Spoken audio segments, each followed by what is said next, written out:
Spring is the best season of the year for many people. Warm, sunny days, the earth springing forth with new life.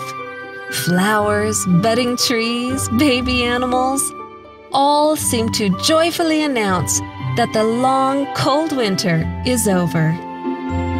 No other springtime custom encapsulates these celebrations of new life quite like Easter.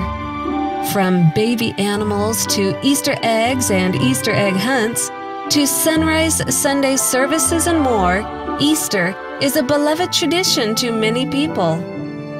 Easter Sunday is the highlight of the Roman Catholic liturgical year, when the resurrection of Jesus Christ is celebrated. According to their catechism, Easter is not simply one feast among others, but the feast of feasts, the solemnity of solemnities, just as the Eucharist is the sacrament of sacraments, the great sacrament. Saint Athanasius calls Easter the Great Sunday, and the Eastern churches call Holy Week the Great Week, the mystery of the resurrection in which Christ crushed death.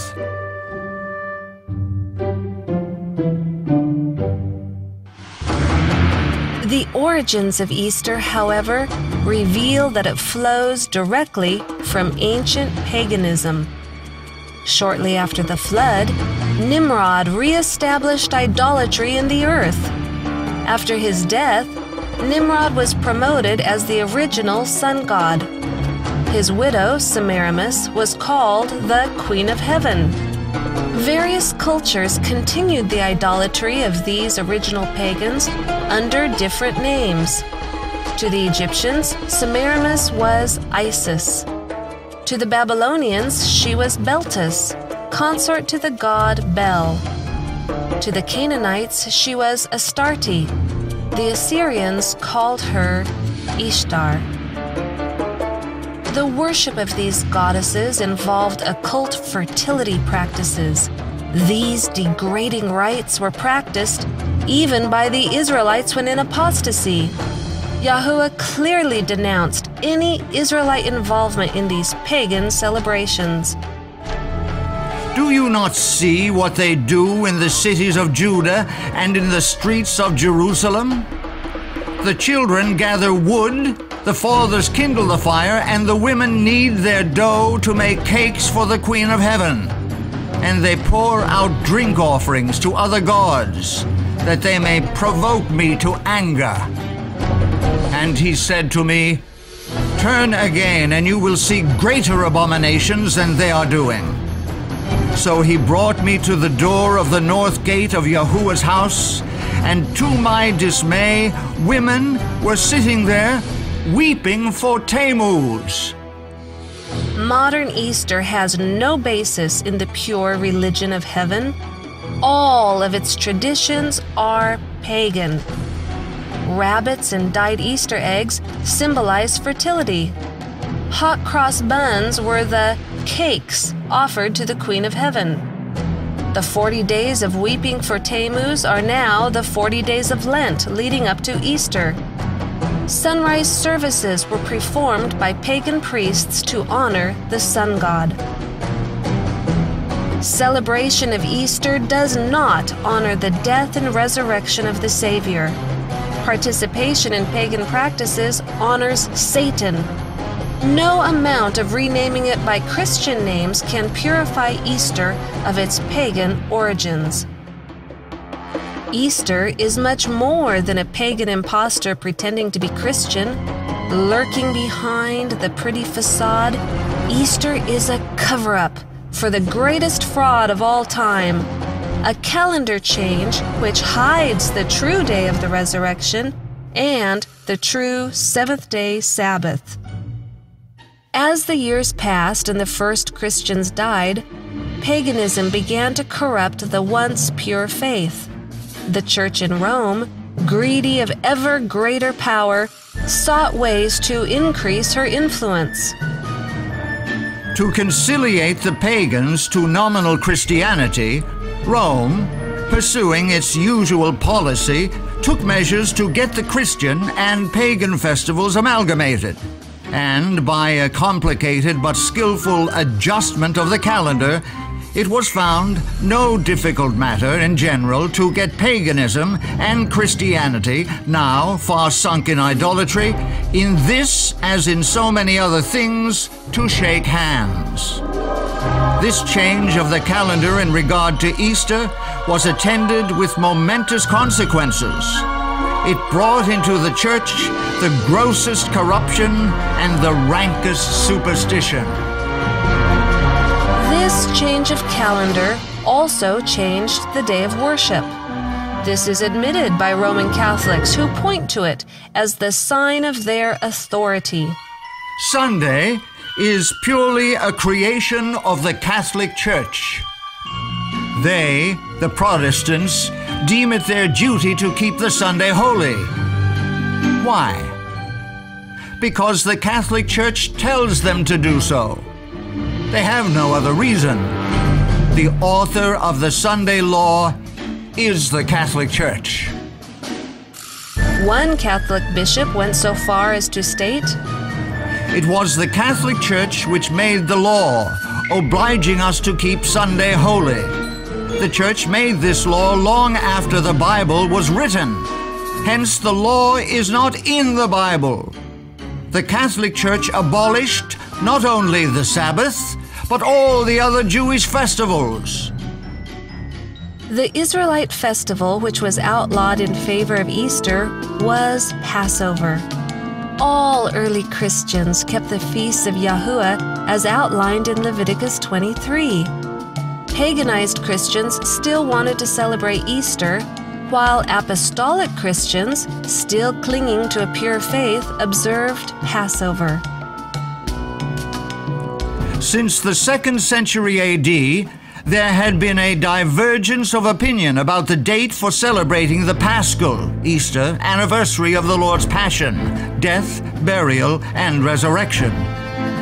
The most ancient practice appears to have been to observe the 14th, the Passover date, 15th and 16th days of the lunar month, regardless of the day of the Julian week these dates might fall on from year to year. The bishops of Rome, desirous of enhancing the observance of Sunday as a church festival, ruled that the annual celebration should always be held on the Friday, Saturday, and Sunday following the 14th day of the lunar month. This controversy lasted almost 2 centuries, until the Emperor Constantine intervened in behalf of the Roman bishops and outlawed the other group. The point of contention appeared deceptively simple: Passover versus Easter. The issues at stake, however, were immense.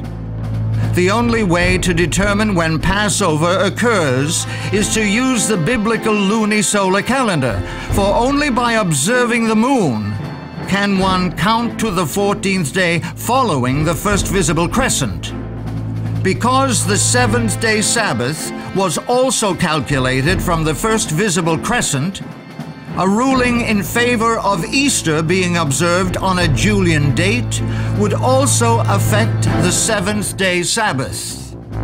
These contentions had agitated the churches of Asia since the time of the Roman Bishop Victor, who had persecuted the churches of Asia for following the 14th-day heresy, as they called it, in reference to the Passover. The future Easter observance was to be rendered independent of Jewish calculation. Here is the real significance of Easter. Sunday is kept as a day of worship because of Easter Sunday. It is claimed that the Savior was resurrected then. Consequently, it is assumed that the day before Easter Sunday, Saturday, is the 7th-day Sabbath. Jews today worship on Saturday rather than the biblical 7th-day Sabbath. However, Jewish scholars admit that the calendar in use for worship today is not the same as was used in Bible times. The new moon is still and the Sabbath originally was dependent upon the lunar cycle. The Jews point to the extreme persecution following the Council of Nicaea's decision to set aside Jewish time calculation as the reason for why they no longer use the biblical calendar. Declaring the new month by observation of the new moon and the new year by the arrival of spring can only be done by the Sanhedrin. In the time of Hillel II, 4th century CE, the Romans prohibited this practice.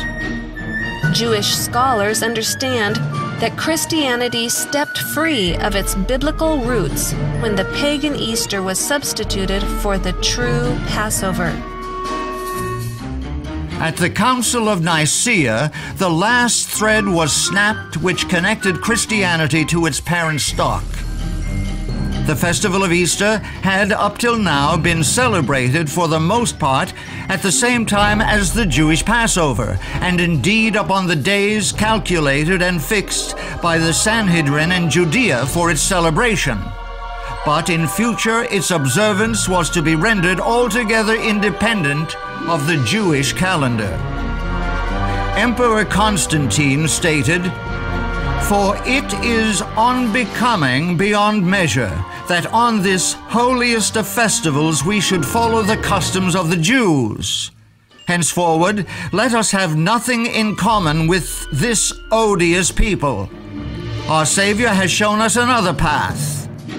It would indeed be absurd if the Jews were able to boast that we are not in a position to celebrate the Passover without the aid of their rules or time calculations." The truth is, Easter is a fraud. It is not the day upon which the Savior arose from the grave, nor is Saturday the seventh-day Sabbath of the Bible. Easter is, and has always been, a pagan holiday celebrating fertility. It was substituted for Yahuwah's Passover at the Council of Nicaea in the 4th century when the Church of Rome decided to set aside Hebrew calculation of time. Now, in this last generation, truth is to be restored. All who wish to express their gratitude for the death of their Savior will commemorate it on the day upon which he died, Passover. This can only be calculated by the original calendar of creation. Any other observance gives honor to Satan, the one who has set himself up in opposition to heaven.